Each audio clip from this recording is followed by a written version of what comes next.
my name is Melody Berdari, and I am from Loyola Marymount University. I'm David DiValerio from the University of Wisconsin-Milwaukee.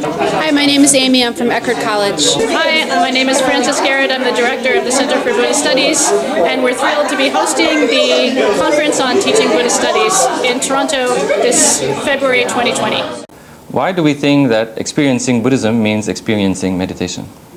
How can we facilitate a somatic and performative encounter with Buddhism against the background of the secular and multi-faith undergraduates classroom if you teach at a public university? The makeup of our universities, colleges, and other institutions of higher learning is changing, but our pedagogy is not. In teaching Buddhism, we continue to rehash what is a largely unchanged syllabus and a fairly standard set of canonical texts. If you want to legally work as a spiritual care practitioner in Ontario or in Canada, and if you want to be a registered psychotherapist, this is a key practice that you need to be able to do. Some of my students can actually recite the Heart Sutra in English or in Chinese by memory, which is nice. I really think, especially in the case of the Sri Lanka, Myanmar, and so forth, you can't really understand world current affairs without understanding religion in any context, and so I think it's essential for us to address this issue in courses. Within the Colonial Museum, sculptures of the Buddha became relics of a glorious past that could not be recaptured by the contemporary peoples and society in which they inhabited, helping to justify the colonial enterprise. The visual and material turn in Buddhist studies, whether it's framed by an interest in the sensory experience of religion or driven by a commitment to the things that bind common spiritual needs, art history clearly opens up promising new paths in Buddhist studies. I learned by observing the senior professors, and I saw that they all keep out their beliefs out of the classroom. Questions of personal faith were never discussed. Spiritual practice was not discussed. For sure, you can bet that every single young person that's coming into your classes is thinking about this stuff all the time, just the same as we are. These are important things, guys, and how do we deal with them?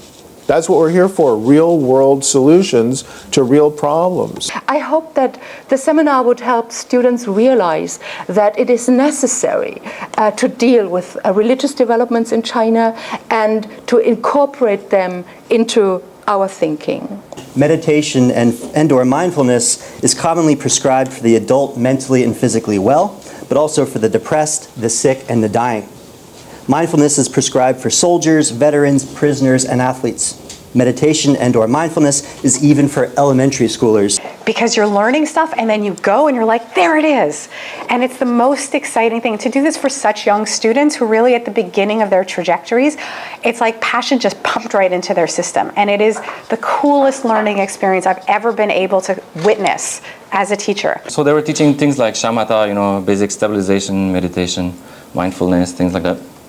And they felt, you do that alone in your room, you're on your bed, and there's no sort of point to come to class for that. And I didn't study 9 years in the Shara to just sit with you guys. Okay?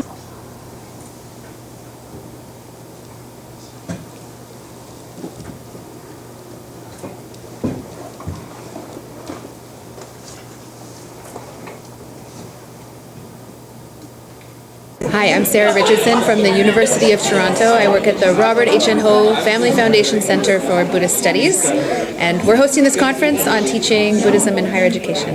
My name is Kungashiro. I'm from University of Toronto. Hi, my name is Wenping Ling. Hi, my name is Tenzin Cindy, and I'm from University of Toronto. Hi, I'm Damien. I'm a student here at University of Toronto. I study Buddhist studies, anthropology, and religious studies in general. My name is Austin Simoes Gomez, and I'm a PhD student here at the Department for the Study of Religion. I hope that you're also subscribed to our podcast, which you can find here at teachingbuddhism.net. The podcast is called The Circled Square, Teaching Buddhism in Higher Education. Thanks.